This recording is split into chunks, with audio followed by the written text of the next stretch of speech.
ready for some gay news? We have added more to the flag. We've added a heart with some colors in it for the disabled. So I guess this means disabled people, welcome to the community. To us LGBTQPIA+. Welcome, now you're queer if you're disabled. Maybe if you're disabled, like your dick doesn't work or your pussy got cut off or something, maybe that's inherently queer.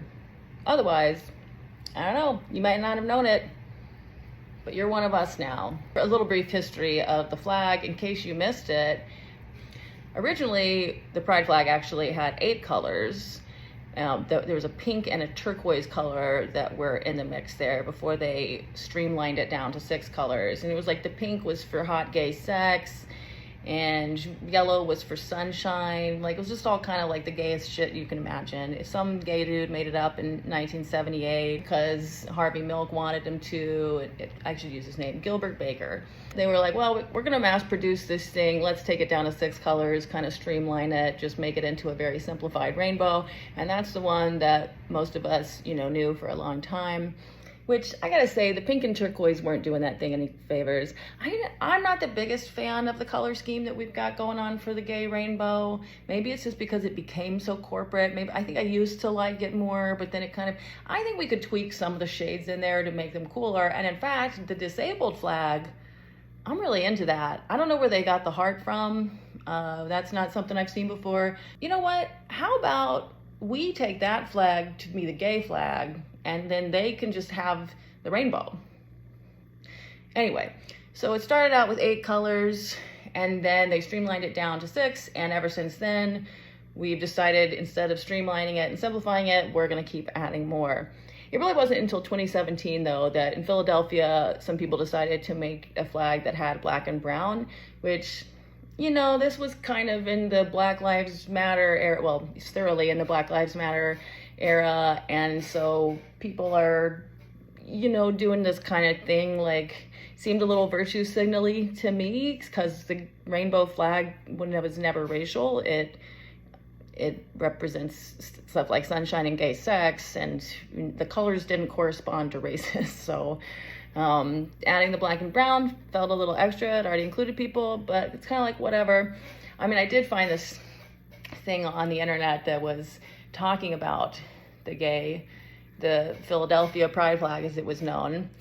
And it says, the Philadelphia flag was designed in 2017, adding black and brown stripes to the 6-striped rainbow flag in order to give representation to queer and trans BIPOC.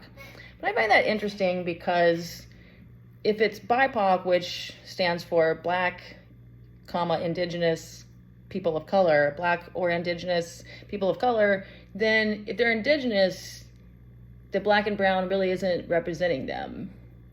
In fact, we already had red. Anyway, so then that became, you can't, if you have a bunch of queer, liberal, progressive heads, and you add the black and brown thing, then it's going to start seeming racist not to always be using the black and brown one. So pretty quickly, people adopted the Philly thing, and we're like, all right, this is our new flag. And then people started to say, well, what about trans flag? Well, we have our own flag, but we want in on this progress flag, because if you don't show the trans colors in there, then maybe you like gay people, but not trans people. So it's like, okay. So now we have this where you got trans, BIPOC, and gay. Then that wasn't enough for people, and they decided we needed this intersex situation to be added to it. But there are all these other ones. So why intersex in particular? But okay, we added intersex, right. And then the other day, at least according to Pink News, we're doing this disability one, we're adding that, which the thing about it is, like, at first with all of these changes, I kind of thought, NBD, we still have the gay flag, and then people can just have all these different ones as options.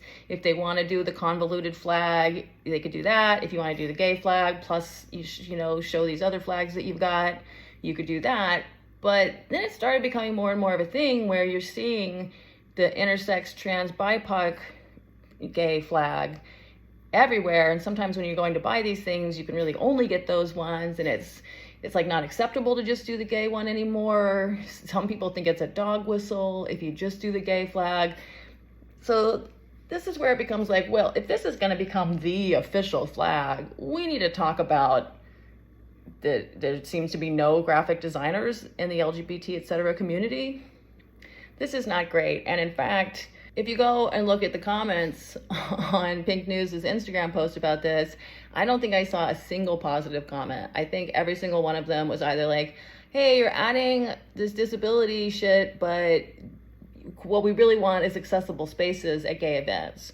Or they're like, hey, I'm trans, I'm not disabled. Or they're like, hey, as someone who, suffers from various mental health issues, this flag is so busy that it's triggering my autism or something. One person said, hey, how come you're adding disability and even intersex before you add asexuality? Which is perfect.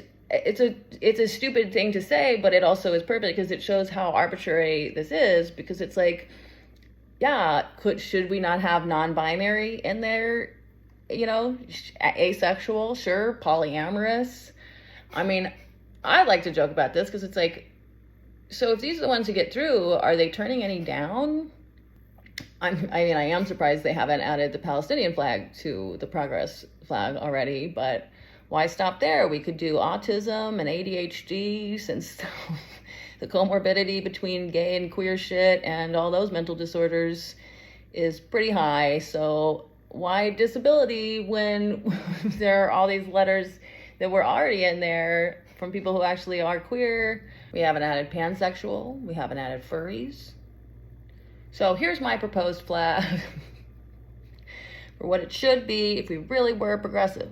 I don't know if y'all have seen the depths of the gender wiki world, where people add their own identities and stuff, and they have these very autistic conversations about what words mean.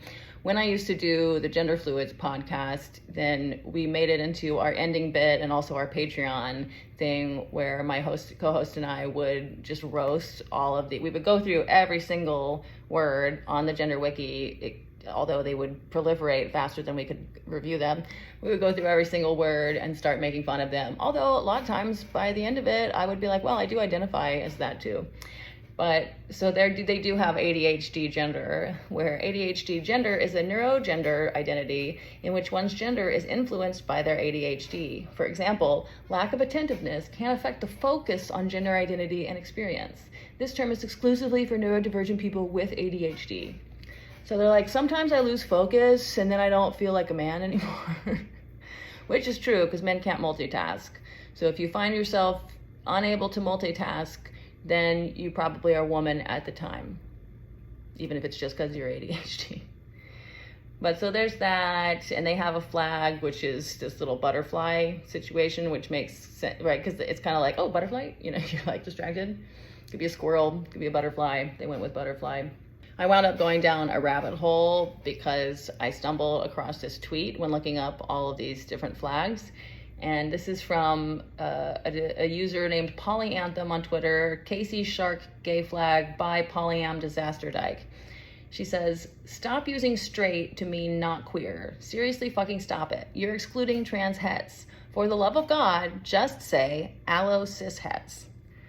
A lot to break down there. And first of all, I just want to say, fair enough that what she's saying about stop using straight to mean not queer, because straight trans people are still queer.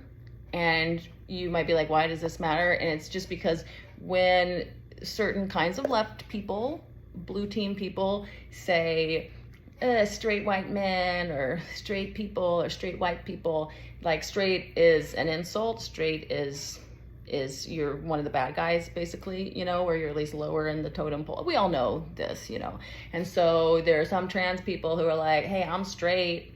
I'm a trans man who dates women only. I'm a trans woman who dates men only. I'm straight, but I'm still queer. So don't talk casually. Although, again, words mean different things to different people in different contexts, and most people can figure it out. But my favorite part is, for the love of God, just say allo cis hets. So you probably know cis is the queer people word for if you're not trans. And then het is short for heterosexual. But allo, I was like, I forget, it's been too long since I did the gender fluids thing. What does allo mean again? I looked it up again, and it turns out allosexual means you're not asexual or on the asexual spectrum. So I assume that's because it's like all asexual. Some people are asexual. I'm all kinds of sexual. I'm all asexual. There's probably some Latin way that makes sense, or Klingon, who knows what people choose for these things. So apparently you are queer if you are asexual or on the asexual spectrum.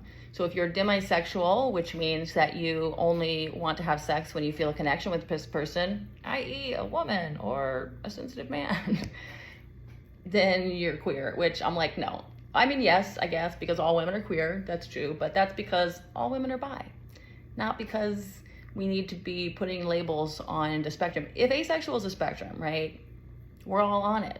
Some people are a lot less sexual, some people are a lot more sexual, we're everywhere in it. Most people, feel like, oh wow, I'm like either more sexual than most people or I'm less sexual than most people. And a lot of people really feel like they're less sexual than most people because our culture is so sexually focused. And then this demisexual thing again, or sapiosexual, or any of these kind of things, like most people want to date someone that they think is pretty smart. Most people want to hook up with somebody that they feel connected to, especially most women, most females, whatever, not all, but it's very typical. So I don't know that you're queer if you're demisexual, if you're only wanting to have sex with people you're connected to. I don't think that, like, it's funny because that means it's like, oh, you want connection for sex? Gay. Okay. Allo cishet means you have a full sex drive, whatever that means, and you are not trans, not non-binary, and you're not homosexual or bisexual. So then I clicked on the cishet link and was delighted to find that the cishets have been given their own flag. I can only imagine they didn't come up with it because it is this. Just a prison uniform, just boring, black, white, gray. Ugh, the cishet world, so black, white, gray. And you might be thinking like, okay, some annoying queer person is like making it black and white and gray for the cishets. But actually, the official ally flag has this gay A over a black-white background. So we really are being like, because they say that part represents that you're a cishet, and then on top of it, you're an ally to the colorful people. So then I read the definition on Gender Wiki that they give of cishet, and buckle up. Cishet or cishet allo or paracishet or peri-allo-cishet or mono-cishet, mono-allo-cishet, paramono-cishet or paramono-allo-cishet, my favorite, paramono-allo-cishet expialidocious, is a term used by LGBTQ people to easily describe, that's why would they even say that, protesting too much, to easily describe people who are not members of the community in any way. That's about the hardest way you could choose to describe people. Okay. In any way, shape, or form. This means people who are simultaneously cisgender, heterosexual, heteroromantic, subtilic allosexual, subtilic alloromantic, monogamous, dyadic, peri-oriented, and exclusively one of the two binary genders. System members must also be affix gender. Okay. So obviously, then that rabbit hole got deeper. All right, so the first thing I had to look up was subtiliasexual. Subtiliasexual, also known as subtiliase or subtilic asexual, is a term referring to someone who is strictly asexual, not gray ace or elsewhere on the asexual spectrum. A subtiliasexual individual will never feel sexual attraction under no circumstance or any moment. Okay, they don't know grammar, but under any circumstance or at any moment. It is similar to omni-asexual. Omni-asexual, where no matter where you are, there's no sexuality. Okay, you know what? I like subtiliasexual for this full asexual shit because the fact of the matter is, if you have no interest in sex, a great way to lean into that is to introduce yourself as subtiliasexual, because no one will want to have sex with you if you do that. So at first I was confused because it says that cis-het people have to be monogamous and dyadic, which I thought dyadic meant you did only two-person relationships, like, because you're in a dyad versus a triad. So I was like, how could you be monogamous and not dyadic? Are people talking about thruples that are closed as monogamous with each other? That's not how that works. Anyway, maybe there should be a word for that. If we got all these flags, the poly people need to make words and flags for every single combination. Dyadic people, individuals who are born with chromosomes, a reproductive system, and a sexual anatomy that fit into the prevailing standard for male or female, i.e. people who are not intersex. Oh, okay, so you could have any kind of intersex condition. You know, you could have two chromosomes, but you could have CAH or something like that, and you would still be non-dyadic. So they just mean not intersex when they say dyadic. Oh, and what about peri-oriented? Peri-oriented, not about gum disease or anything, but referring to a person with a sexual and romantic orientation toward the same gender. Ah, okay. So you could be homosexual but heteroromantic, or heterosexual but homoromantic, where you fall in love with one sex but want to fuck the other, or you fall in love with both sexes but only want to fuck one, or you want to fuck both sexes but only fall in love, whatever. Something like that. That makes you queer. But if you are perio-oriented, that means you're attracted to someone, you're both sexually and romantically attracted to the same gender. Now I wonder if you are bisexual or pansexual, if you're attracted sexually and romantically to both or all genders, then would you still be perio-oriented? Yeah. And then finally, they say to be cishet, all of your system members must also be affect gender. So system members is the people who have dissociative identity disorder, or at least claim to. Hi, I'm Bunny. Hey, I'm Z. What's up? Hi, I'm Oliver. Hey everybody, I'm Ben. Hey, I'm Elegant. Wow. Sorry. Hello there, I am Malachi. What's up? Hi, I'm Echo. My name is AJ. Hey everyone, I know I look like shit, but it's red. Hi. Hey everybody, my name's Sayori. Yo, I'm Beatrix. What's up? Hello everyone, my name is... So then affect gender means that all of the people in your head are cis. So if you are, if you're a little penis person, you were born that way, and you have a bunch of personalities, but they're all dudes, you're affect gender. But if even one of them's a chick, then you're queer. Okay, so listen to this. Affect gender is a term for system members whose gender or sex in the inner world matches with the body's gender identity, the body's sex, or the body's assigned gender at birth. So that could mean that if it can just match with your gender identity, you could be a trans woman who the voices in your head, whatever, all of your personalities are chicks, but that would still be affect gender according to this definition. They just, all of your personalities, as long as they are either the same as your birth sex, or your gender identity, then you're affect gender, and therefore not queer. But if you're trans, you're already queer. By the way, in case you didn't know why, as I didn't, the polyamory flag has pi on it, because it was kind of like, okay, why pi? Because 3.14159, whatever, like, is that like the average number of partners in a polycule? That would be fun if if it turns out that was the universe, that was one of God's little math jokes. That, like, if you count up all of the polyamorous units in the world at any given time and find the average, it's always pi.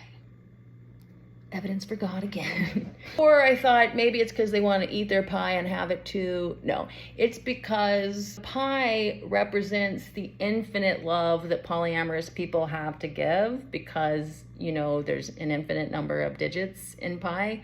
So, but it's just like, dude, that's fucking obnoxious, dude. You like, we all have an infinite amount of love. You don't have to fuck everyone you love. So it just kind of feels like this weird braggy thing, like we can love all these people. It's like, well, yeah, and you also want to fuck them, whatever. I'm not anti-poly at all. Like, I think it's just, you know, different things work for different people in different times, and a lot of different things don't work for a lot of different people at different times. It's like people can make fun of all the disastrous polyamorous stuff that happens out there, but most monogamous shit is a disaster too. So I'm not trying to disparage poly at all. I just don't think it's a good look to be like, our love is infinite because we fuck other people and our Google calendars are elaborate and we can, you know, convince her. It's like, everyone's love is infinite. Everyone, if you don't think your love is infinite, then you need to do more drugs, because that's the whole thing. We all love, but you know, you can love your friends, and so we all have the potential for infinite love. How about that? So in conclusion, stop adding shit to the flag. You know, just you can use your gay flag, the rainbow, and then if you want to, you have your trans flag next to it, your intersex flag next to it. There's nothing wrong with that. And honestly, if it were up to me, we would trade flags. The gay flag, let's give the disabled people the rainbow flag. Let's take their flag as the gay one, because I like that color scheme better. And vote for RFK, dude. We have the numbers. Most of the country is independent now. Most of the country, like 51-ish plus % of people are like, I'm not a Democrat, I'm not a Republican, I want teamwork, I want sanity, I want us to work together, I don't want the oligarchs to have so much power anymore, I don't want to listen to mainstream media's bullshit. So look into it if you haven't yet. Please, we don't have that much time. Just listen to Kennedy talk on blog. Actually, go to his Instagram and watch that, because a lot of you guys are such stupids that you can't listen to his voice. You're like, it's hard, whatever. So go to his Instagram where there's captions. And once you get used to it and you love him, then you'll be able to go listen to long form podcasts and realize that he's the smartest and wisest and best candidate we've had for office since his father.